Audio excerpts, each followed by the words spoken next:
Good evening, everybody. Hi, I'm Natasha Brofsky. Welcome to the Cello World. Welcome Cello World. Welcome to Cello Bello. I am broadcasting from New York City,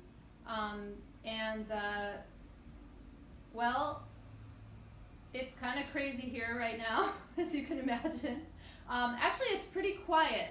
About an hour ago, we had an incredible experience where everybody was yelling from their windows and, you know, applauding the healthcare workers. So we're very grateful for what they're doing. Life in New York is unusual, but on the other hand, it's more quiet than I've ever heard it, and actually less polluted than I've ever seen it. So that's the bright side. Welcome everyone. I was hoping that I'd be able to get this up on my computer while we're broadcasting, but somehow that's not working. I don't know why. So I'll have to be staring at the screen. So anyway, I want to welcome everybody. And while everybody's getting set, I thought I would just talk a little bit about what it's been like the last 2 weeks teaching on teaching online, as it were. I've taught all of my Juilliard students a couple of times now. We're using a combination of Skype and Zoom, and it's been an interesting experience. I was never a big fan of Skype lessons. It's of course extremely convenient in many ways. Sometimes when people are traveling and they can play for you when you're on the road, or you know, get advice. But as a sort of being apart from my students and not hearing their beautiful sounds, I find quite challenging. However, I am learning a few things about how to teach in this way. I find it useful actually that while I'm demonstrating, I can see myself at the same time as I'm explaining something to a student. I can see myself demonstrating, and I can see them playing back to me. So that's an interesting visual comparison that I don't normally have. So that's been helpful. I can see whether I'm practicing what I'm preaching. One of the most interesting things has been sort of also like to see what people are able to do on their own. It's been a really challenging time for everybody to practice when concerts are being canceled, and so we have to find a sort of inner strength to feel inspired and to inspire ourselves. And so I thought I would talk a little bit about some of the things I've noticed with my students these past 2 weeks that they've been getting done. I've been seeing a lot of Peabody caprices. I think somehow the Peabody caprices are really fun to practice, and people have been quite focused actually. It's sort of like enough of a challenge, but not sort of overwhelming challenge that you can sort of dig your teeth in and work on it. We often find, so we're sort of, you know, filling in the gaps of the Peabody caprices that people had never learned before. Because I'm not getting this up on my computer, I'm going to have to come over here and just see if I can see your questions. Let's see. Now they disappeared. Oh, there they are. Okay. So, so I'm going to start answering questions in a minute, but I just wanted to say one more thing about what I've been noticing. Aside from people learning Peabody caprices, we've also been working in smaller groups, like having like 3 or 4 cellists play Sevcek. We love to practice the Sevcek 40 variations for the bow variations that were transcribed from violin. And those are also really short, but also really to the point, and work on very specific targeted practicing in the bow in those exercises, each one sort of emphasizing a different aspect of bow technique. And so those have been really kind of fun to work on, and just sort of, I know we're all struggling with concentration and keeping our inspiration up, so those are a good sort of bite-sized amount that people can handle and feel like they've accomplished something, and then to move on to something else. So I'm going to start taking some questions now. Let's see. What are your thoughts on how to productively learn from recordings? That's a great question. I think that it's a really interesting question. It's something I've thought a lot about how to use recordings. Because I find that these days students will just when they're learning a piece, they'll listen to so many other. They'll either listen to many recordings, or they'll listen to one just to get to know the piece, without actually sitting down themselves with the score and really thinking about what it is that they think the piece is about. So I think we could sometimes actually sort of learn. It's almost like I sort of compare it to that children's game of telephone, where you're practicing, you start a message on one end of a group of children and they pass it around to the end, and by the time the message gets to the last child, the message is completely garbled. And so I sometimes feel that when we listen too much and try to imitate recordings too much, we get so far from what the composer intended. On the other hand, recordings are excellent for, listening to performance practice of different periods. So going all the way back to the initial recordings that were made in the early part of the 20th century, and then listening to how a piece has evolved, how interpretations of the piece have evolved. But I really think it's important to also sometimes just not listen at all to a recording and try learning a piece without listening to a recording and just looking at the score. And I thought maybe later tonight I could just talk a little bit about some ways to look at scores, because I'm finding that's another thing right now. Many people are isolated. They don't even have access to a piano, and they're trying to learn pieces, and they don't have an accompanist there. And so how do we look at a score and really try to learn the piece in its entirety and not just the cello part, when we don't even have the advantage of having an accompanist play with us. So I will talk a little bit about that in a moment. Let's see. Let's see. I have a question. Can you recall a specific piece of advice from any of your teachers that has proved to be particularly impactful throughout your career? Wow, there's so many wonderful things and wonderful teachers that I've had who have impacted me. A powerful experience I had was studying with William Pleeth when I studied with him in London in the early 80s, and he really was about the music and not so much about you personally. So he was really influential to me in thinking about, his idea was that you are a different cellist for every piece that you play. And I thought that was a really lofty goal, not an easy one, but to really transform yourself and to understand the composer's language in such a way that you sound like a different player. And so that was really inspiring to me. Question from another question. As a teacher, how do you help students with developing fine intonation? Well, intonation and sound resonance and balance in the left hand and contact point in the right hand are all integrated. So I think you have to practice intonation in a way that's not just intonation as an abstract thing, but in relation to the resonance of the sound and the color of the sound that you want to make. So, I'm going to put a shout out here for Hans Jensen's new book, Cello Mind, which I've mentioned before. He has fantastic exercises for intonation, starting with thinking about the open string resonances. He goes into such detail.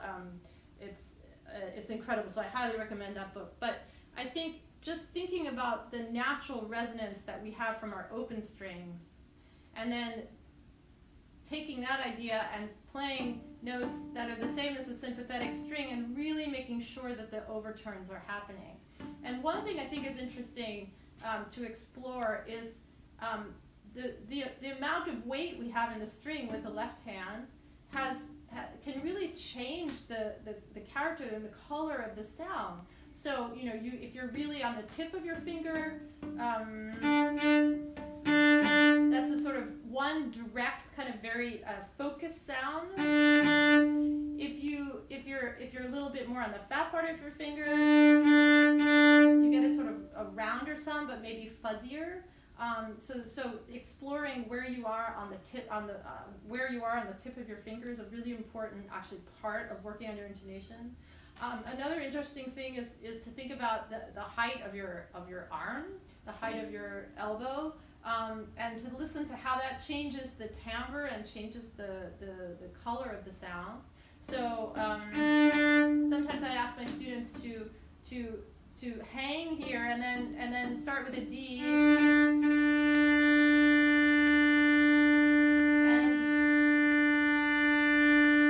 raise and lower the elbow and just listen to how the color of the sound changes.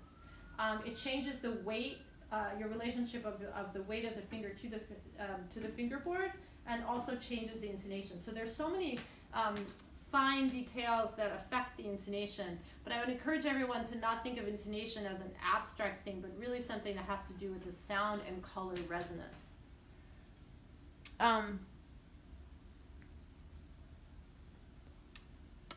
Sorry, just getting these questions.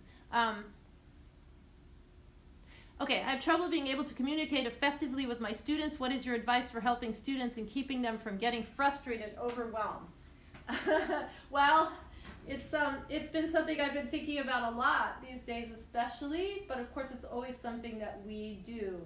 I think one thing that's really important is to work on how students are practicing. And I think sometimes students tend to think that they have to do more and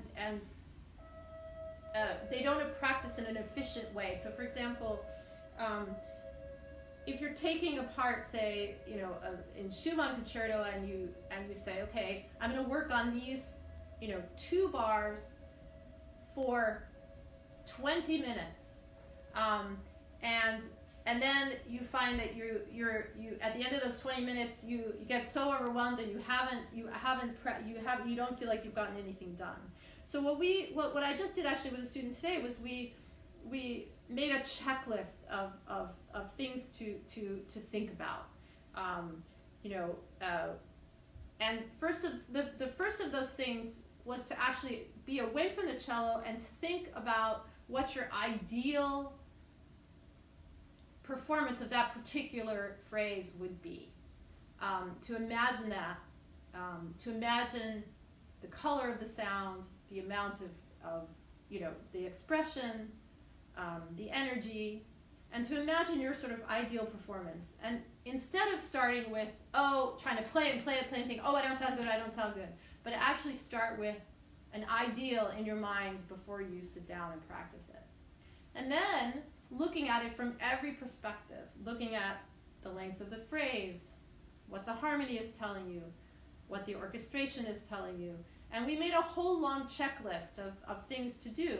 Now, the thing is, once we'd made the checklist, we realized, well, that's going to take much more than 20 minutes, the 20 minutes that we allotted. So we said, okay, well, here's your checklist. Here's your 2 bars that you've chosen to work on for 20 minutes today. You're going to start with number 1 and work on that and sing it before you sit down at the cello and think about what the ideal phrasing is, and then start with working on which notes you want to emphasize in the harmony. So if that takes you the whole 20 minutes, great. So you've done that. The next day you start out and you go on to, what is the accompaniment and how is that influencing the cello part.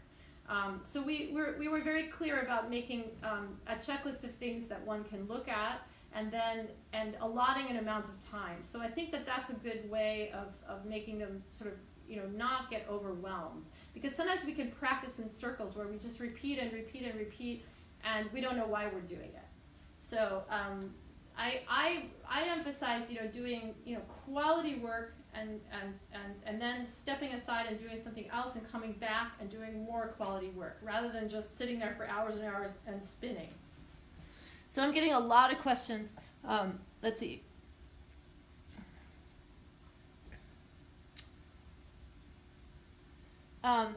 Okay, so ask how to master vibrato. So since I was talking about earlier about vibrato we were talking about intonation and balance, I could add, to talk about vibrato, I think it's really important to engage, to feel that your fingers are supple, that is supple and flexible, but also strong. And the worst thing for vibrato is to clamp, to squeeze with the thumb and try to sort of shake the finger as hard as we can.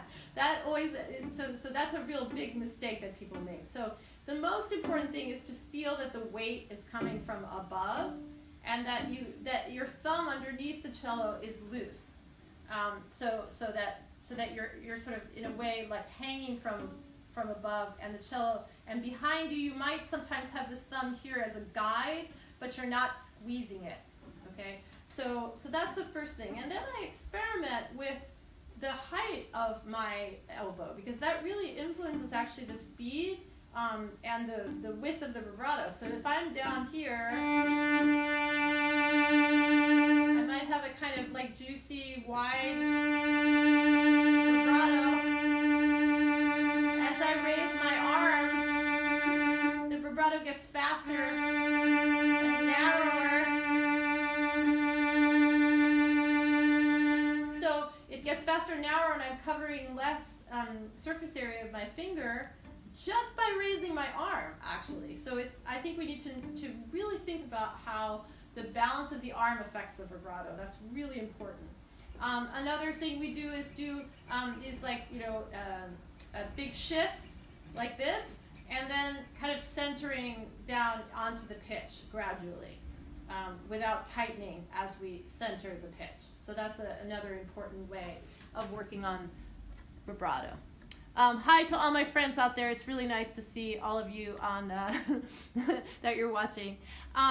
Let's see, more time. Yes, someone else said most of my time is spent on teaching how to practice. Yeah, I mean, practicing is an art.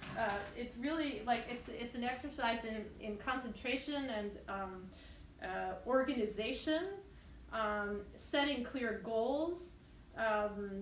And being really clear about what you want. I think often we sit down and we don't have a clear idea of what we're actually trying to achieve. It's like, in a way, I sort of feel like one has to have a sort of mission statement for their practice session, and that's a good way. That's a good way to start. Let's see. I'm looking for other questions. Okay. So, do you have any exercises on how to increase the flexibility of the left hand? Let's see. Hand fingers. I'm having a bit of a hard time to reach a full octave. So, I'm not sure if you mean a full octave with, which fingering you're talking about, like a 1 to 4 or a thumb to 3. I mean, some people don't even, obviously everyone has different sized hands, so some people can reach a 10th and others only an octave, but in terms of flexibility, I think that again I'm sort of coming back to the thumb, which can be a real hindrance. I think it's really interesting to think about where the thumb is under the hand, and to use to sort of have the thumb moving along with the fingers. I know sometimes when we're taught to play, when we're younger, we're taught to sort of really keep the positions, which is good to a certain degree because it helps you develop the strength and to know the frame of the hand. But as you get more advanced, I think it's really useful to be able to release the fingers as you go. So when I'm going from 1 to 2, for example, I'm actually focused on how I leave my first finger when I go to put my second finger down. That's a really important way of staying loose, because if I keep my first finger here pressed and then I put my second finger down, I'm almost locking my hand. So for each finger that I play, I release the early finger, and that gives my new finger energy. So that's a really important. So one thing we do, one nice exercise many of you will know, is to practice finger replacements. So to do that exercise, we play the same note, but you're really energetically releasing the note before, and you can do that actually without the bow, and try to make sure that you're really getting a good articulation. Now, when you get to 4, you have that you want to make sure that you're using a forearm rotation to power the 4th finger. But that idea of releasing the old finger is what really keeps the hand supple and light. The more fingers we're holding down, the more tension we have. Let's see. Okay, let's see more questions. Oh yeah, okay. So I have to pull this down so I get more questions. Okay, do you have any useful tips for memorization of a piece? That's a good question. So people, actually, it's interesting. I think different people have different ways of memorizing. I think that it's important to learn a piece from many different angles in order to memorize it. So, for example, the famous one of the hard pieces for memorization for people sometimes is the 4th Bach Suite Prelude, and so one of the ways that we talk about that is to look at it from every angle. So if you just learn it by muscle memory, that's usually not going to be enough when you get on stage. You need to learn it. You need to know what harmony you're playing at any given moment. You need to know what the voice leading is, how the voices are moving, and the more ways in which you understand the music, the phrase lengths, the harmony, the voice leading, the more memory sort of hooks you'll have to increase your ability to keep it by memory.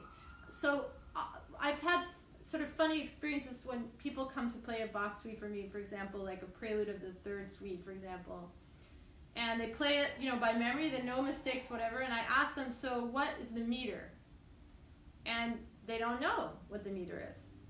And so that's one example, know what the meter is of the thing you're playing, know where the downbeats are. I mean, it sounds really basic, but I'm always surprised by how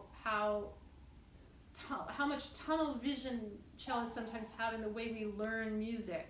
We just, figure out the fingerings, we learn the notes, we learn the rhythms, and we don't pay attention to so many clues about the way the music is constructed. So I think the more ways you know the music, the more ways you have to keep your memory strong.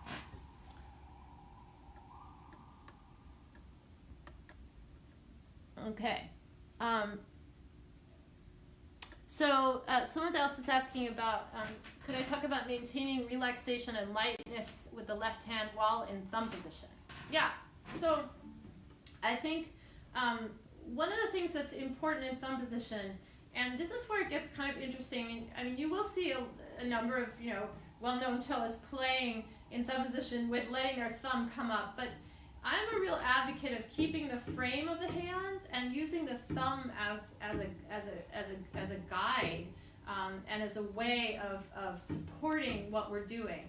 So I like to think of like a partnership between whichever finger, 1, 2, 3, or 4, partnering with the thumb, and so because I find that gives me a sense of the frame of my hand and the balance of my hand. So I sort of think of almost like the thumb is the extension of my arm, and so I sort of balance, and so then I'm playing on each finger. Now that doesn't mean that I have my thumb down, completely. So I might have my thumb down, say, 40%, and the most of the weight is on the finger that I'm playing.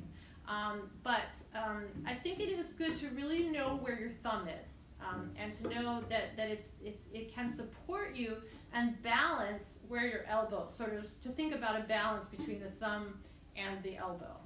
and as well as the shoulder. So 3 points, 3 points. The other thing is, as it is true in lower position, is to really have this sense of tossing weight from one finger to another and not trying to play. Now, a lot of people say, okay, well, I feel like I have to support my third finger, I have to support my fourth finger. There are ways of supporting your fingers up here by, like moving in close with the other finger. But I find that when they play two fingers at a time, you end up getting sort of a vibrato that's kind of unfocused and the pitch is not clear. So I find it best to have the weight at least on only on one of these fingers and a little bit on the thumb to keep the balance.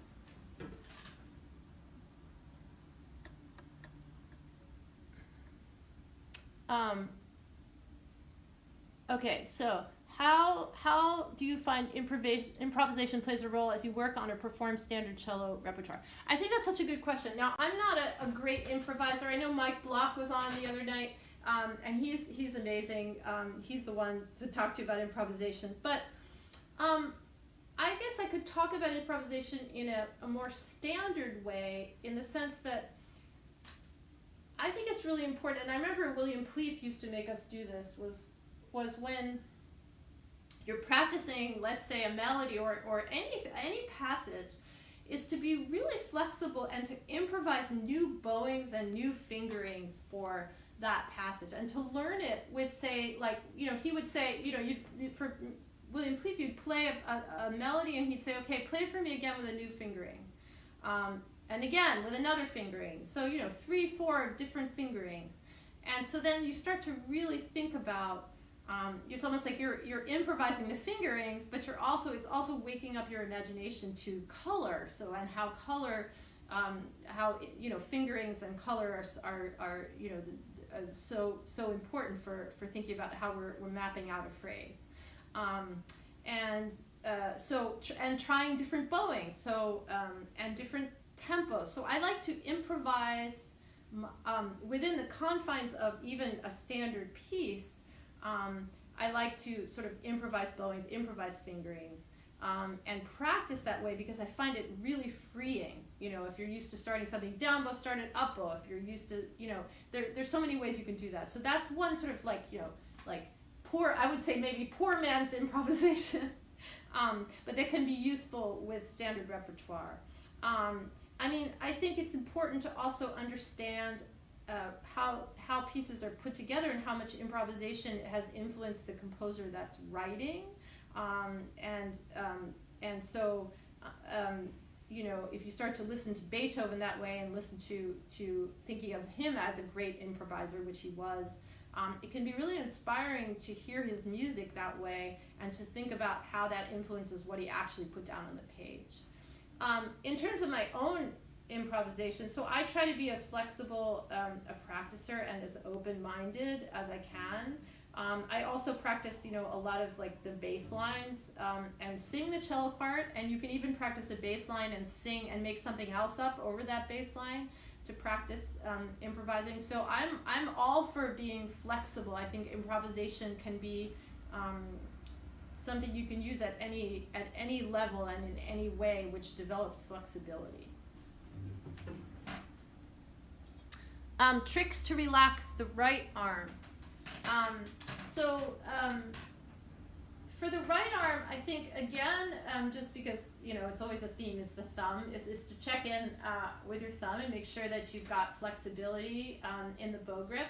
I like to think about, so first of all, talking about the bow grips, the right arm is a big topic, but to think about, my latest thing is that I'm thinking about my bow grip as a sort of vibrato. So I like to sort of put each finger down and actually vibrate with the right hand. So I feel that I have this sort of contact with the frog and my contact point on the stick, and sort of feel that I have sort of a natural vibrato. Just as when we put the fingers down here, we have a sort of centered feeling, but we're also not squeezing so hard that we can't have this nice free vibrato. So the same idea here. So I start with that sort of feeling, and you want to make sure that each joint in your right arm is flexible, so that you have the wrist flexibility, you have the elbow flexibility, you have not the lifting of the shoulder here, so opening across the collarbone,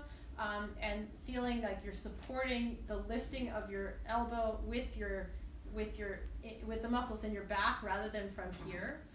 So that's really important. So I like to work on all of those things. I sort of check in with each element, as it were, when I'm doing these things. So there are many nice ways to work on flexibility in the bow. The other one, so just some tricks that I've done is one is actually to do the roll of the stick. So I sort of take one note and I just roll around on the hair. So I'm kind of rolling to the outside of the hair and the inside of the hair, but I'm keeping a steady sound. So in other words, when I'm doing that, I'm not losing the contact of the sound. So I'm just keeping a steady weight from my upper arm and being really flexible with where I am in the hair. So that's one nice exercise that I like to do for doing that. And then the other one that I always show people is a snake. So that's where you start with an angled bow. So we're gonna do like a snake slithering, and you do 2 swells in the bow.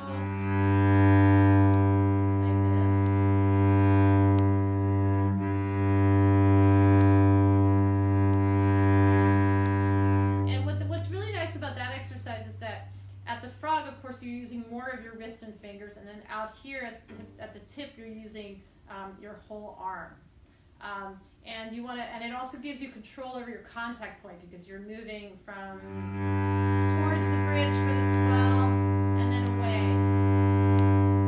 So that's a really nice exercise. Those are 2 exercises I use to develop this flexibility, while at the same time working on the arm weight, keeping the arm weight loose and flowing into the cello. Let's see. So when practicing a piece with a lot of fast notes or repetitive passages, how do you build endurance as well as avoid pain or excessive tension? Yeah, it's a good question. Impulses, I think it would be my first answer to that, is if it's really important to think of groups of notes. So,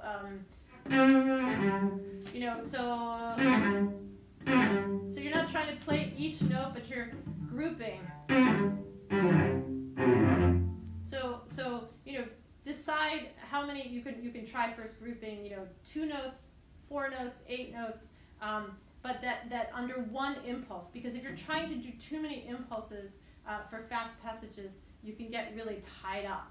So you have to lighten up and think of bunches of notes. And I find that to be a really good way of thinking. So the faster I play, the more notes I have under one impulse.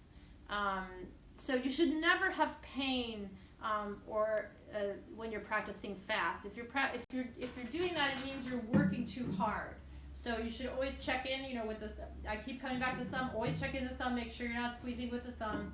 Make sure your releases are good, so you're loosening, and you're using the forearm to balance. So having a sort of toss in the arm, going back and forth, is also really helpful to keep the hand light in these places.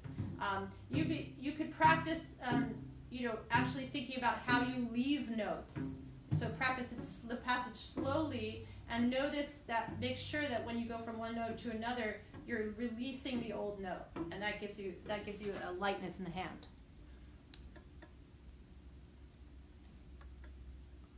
Just take another question. How does one improve on increasing the projection of one's sound during practice?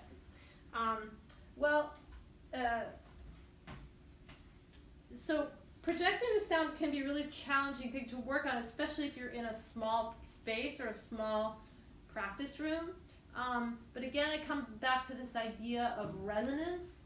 So whatever space you're in, I find that, as cellists, we often like just kind of watch our left hand. That's one really bad thing, is like watching your left hand and not listening to what's happening. So one game I've played with my students is like to try to like actually listen from behind your head. Like imagine that you have ears behind your head and you're listening like from behind here. That kind of gets you out and listening in the space that you're in. And to make sure, and to like, you could practice like turning your head and, really listening to how the sound is surrounding you. And then, if you're in a bigger space, you can imagine, playing to a corner of the room and imagine like looking to where you're sending your sound. And so I think the main thing is to sort of get out of this little bubble that we create here, and to think about embracing the space, whatever it is we're in, and imagine all the air molecules, bouncing around with the sound.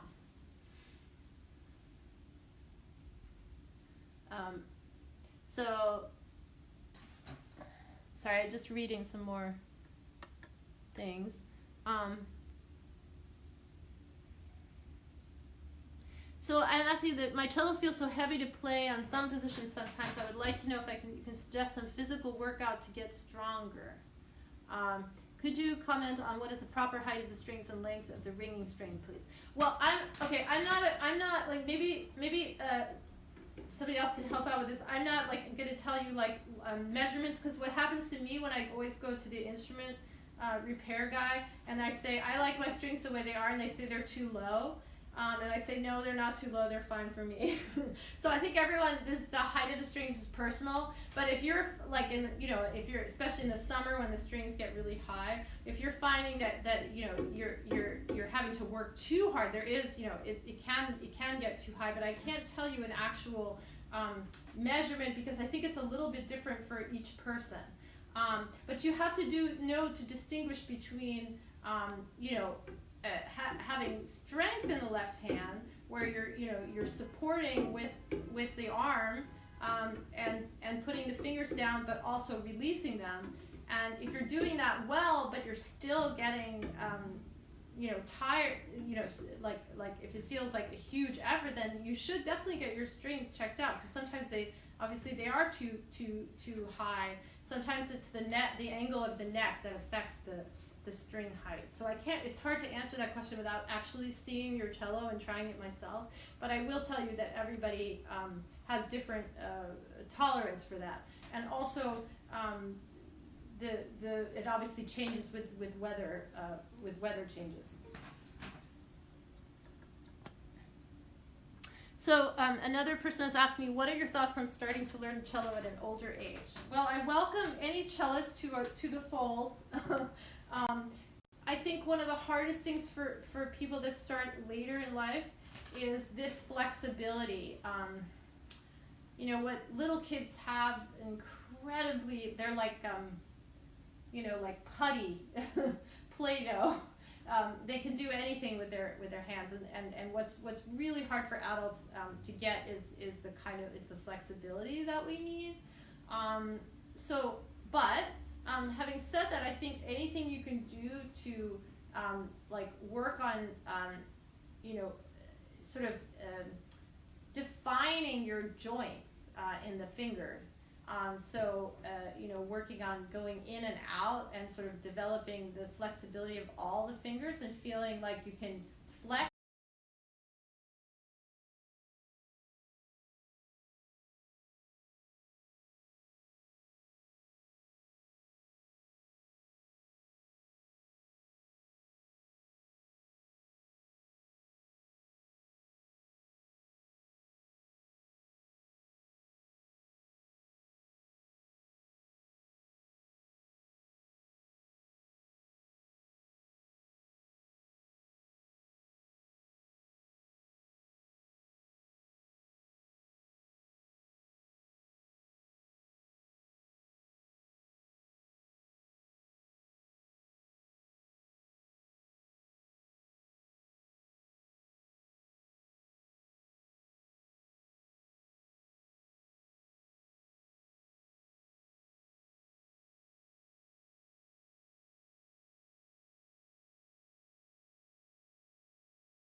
questions do we have?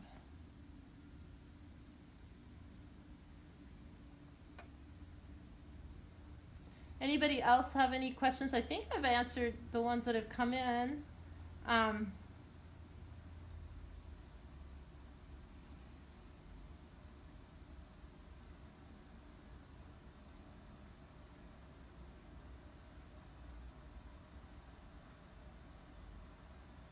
Yeah, I think I've gotten all the questions that have come in. People want to ask more things. We've got about 15 minutes left.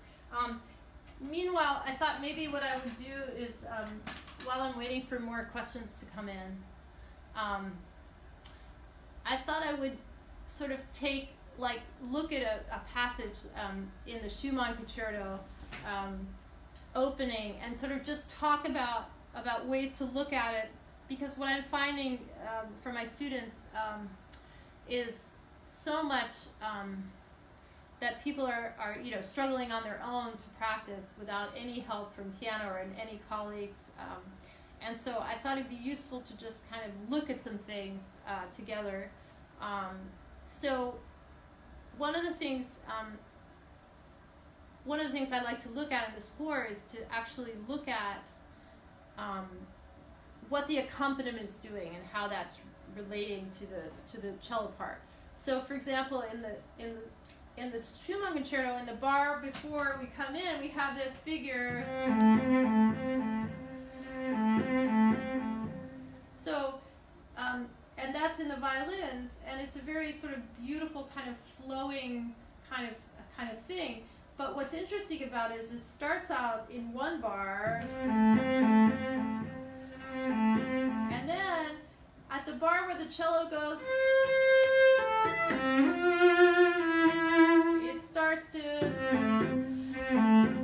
he starts to get more agitated with the figure. So it's almost as if he's writing in a sort of agitation for the cellist. So it's like we have what it does is influence the cello part. So we have this long line and then more agitation. And then another thing to look at is, for example, the bass line in this, which once the cello comes in,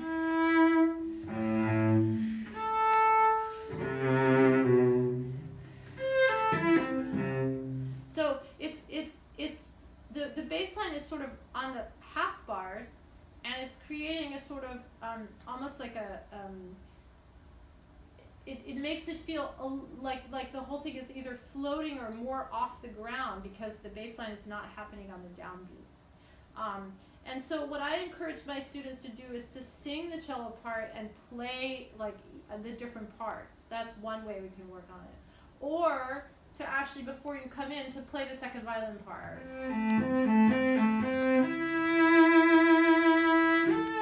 So to imagine, to sort of actually play it so that you actually experience the energy and the rhythm of the accompaniment, and then you can think about how that influences your part.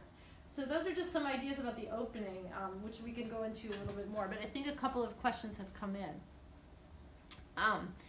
Let's see. Do I recommend Kossmann Klangel exercise to develop the hand shape? Yes, I think Kossmann is really great, and Klangel also. The one thing I would say about Kossmann that's really important is to make sure that you're really balancing and that you don't have any pain. Because if you have pain, it means you're doing it in a way that isn't healthy, and you should stop immediately. So I always give Kossmann like a pharmacist gives a prescription. I say, okay, well, if you're going to do this, these are the things you need to think about. One is again, making sure the weight distribution is good in your hand, and make sure that you're not squeezing with your thumb, and make sure that you're using enough of the rotation here to support the fingers. So you're not, it is important to develop finger strength, but not by stiffening here. So you should always have a little bit of flexibility and motion in the arm to support what the fingers are doing. So never, really don't believe in isolating the fingers and having a static arm, I think that leads to injury. So I would say that yes, Kosman is really good, but it has to be done in a flexible and supple way with the support of the arm.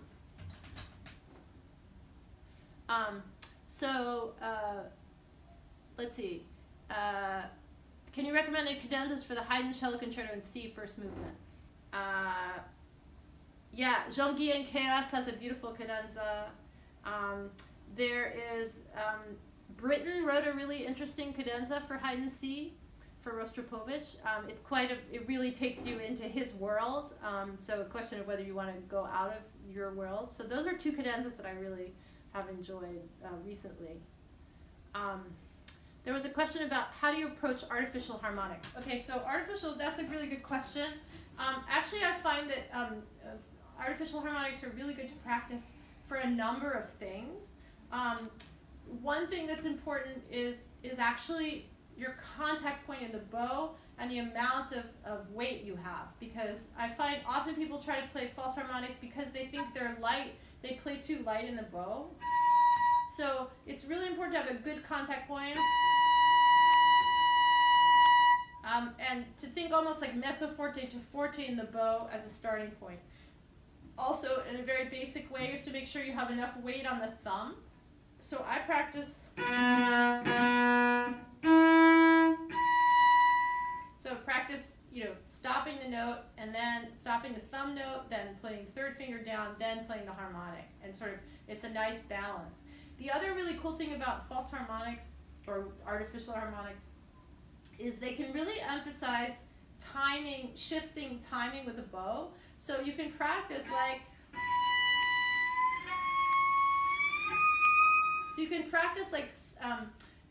how you time your shifts with the bow. So you can practice, for example, on the old bow and landing on the new bow, or you can practice shifting on the new bow, or in between the bows. So false harmonics are actually really great to practice for a number of things. The other thing they're really great for is for practicing octaves, because of course they set your hand position in the right position for that. So those are sort of your standard false harmonics. Now there are other false harmonics you can get by playing at the fifth that you see more in new music. But I won't go into that right now. But I think starting with a fourth and really good contact point is a great way to work on them. But they're really useful for a lot of things. I try to play melodies with them as well.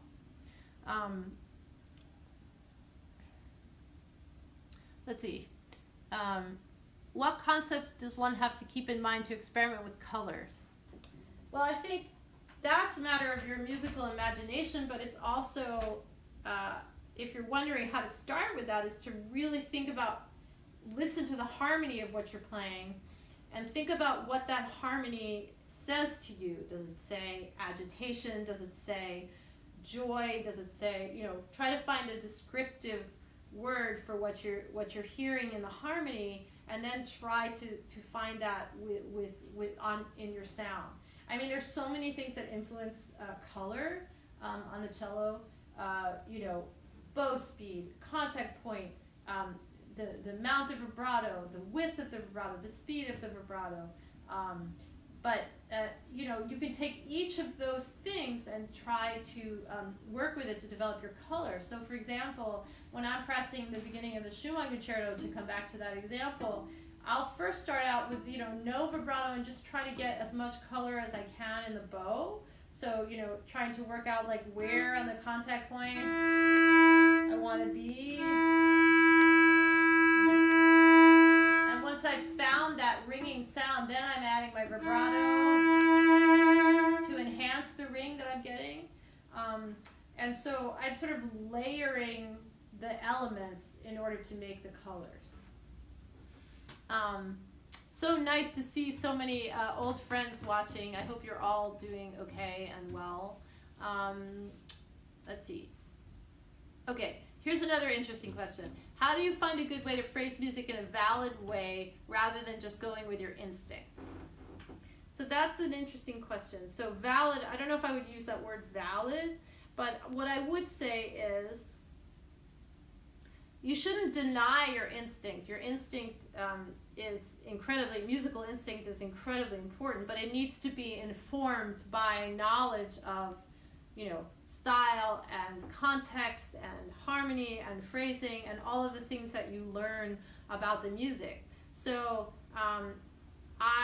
if someone says, well, I feel that the note that I have to go to the, I ask my student, why are you leaning on that note? Well, I feel it that way. That's not a good enough reason. Maybe you could say, I feel it that way because the harmony is saying this there. Then I will say, okay, great. But if it's just feeling it without being able to back it up with knowledge of the structure and the style and the harmony, that's where it gets into iffy, questionable territory. But you should trust your instinct. If you're an inquisitive musician and you want to understand how things are put together, and using all of that knowledge and trusting your own musical instincts and trying different things out, it's important. So I don't believe one should be entirely intellectual either, because musical instinct is a sort of magical thing, but it has to be informed by what's going on in the music, so you're honoring the composer's wishes. So let's see, more questions. So I have a question from about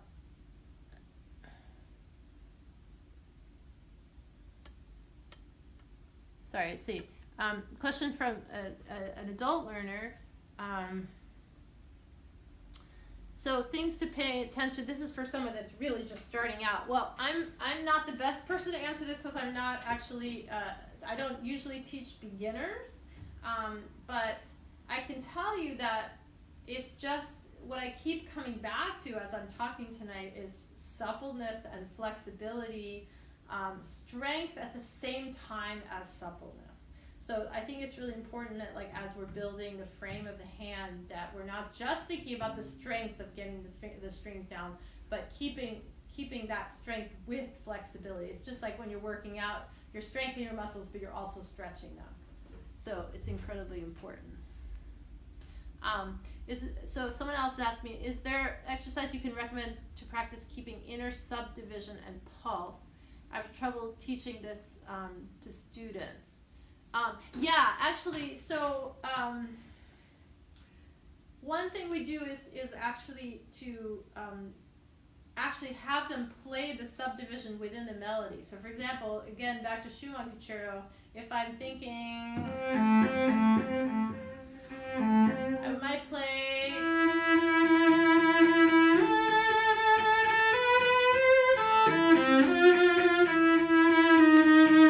so I'm working on the energy of the subdivision underneath, but also playing the subdivision in a really expressive way.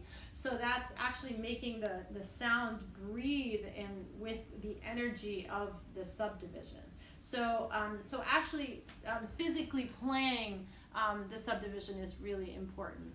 I also think it's really important for cellists to get away from the instrument and to walk or to beat, to sing and to clap, because so often the technical challenges get in the way of actually connecting with the music in a really basic way. And I think it's really important to spend time without the instrument and connect to the rhythm of it. So clapping, singing, and then playing as I did the subdivisions is really important. Another fun way to work on things is like to actually try counting while you're playing. It can be quite challenging and actually good for a lot of things. But one thing is to decide not only how, like, what beats you're counting, if you're counting, say, in the Schumann half bars, or you're counting, in a 4.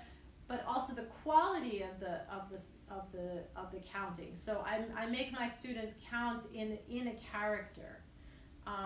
So I make them count. So, like, if you count 1, 2, 3, 4, or 1, 2, 3, 4. So you're really sensing what the energy of the pulse is. That's really important to get in touch with for interpretation. And that has, away from the instrument, and then when you get back to the instrument, you have a way of counting. And so before they start, they should count themselves in, just like a jazz musician or pop musicians count themselves in before they start. I feel like classical musicians, we don't do enough of that, but we should count ourselves in the character that we want the pulse to be. So that's really important. So let's see, what else can I say to you guys? Hi, everybody. It's so nice to see all my friends on here. I hope everybody's well. We've just got like a couple more minutes. If anyone wants to answer any ask any last questions that I haven't covered today. We talked a lot about a lot of different things. Let's see. Yeah, well, anyway, I think we've covered a lot of stuff, but I want to just reiterate to everyone who's, practicing at home and looking for inspiration, we're all in it together. We're all struggling to keep, I don't know how many of you guys saw those little kids playing cello for their neighbor. It was really beautiful on a porch. Somehow people, gravitate to the cello in times of difficulty because the instrument is so beautiful and our voice is so beautiful. So keep practicing, everyone. Keep yourself inspired. If it's just a little passage that you practice and feel like you've conquered something, that's really important during this time. We need the cello more than ever right now. Keep remembering that, and it's a great way to spend the time, and the time that we don't normally have, to really focus on the beauty of this instrument and our human voice expressed through it. So I want to thank everybody for hanging out with me tonight for CelloChat. It's been very nice, and thank you for all of your questions. Yeah, feel free to send me more questions. Thanks. Nice to see all of you virtually, and good luck, everybody. Greetings from New York. Bye.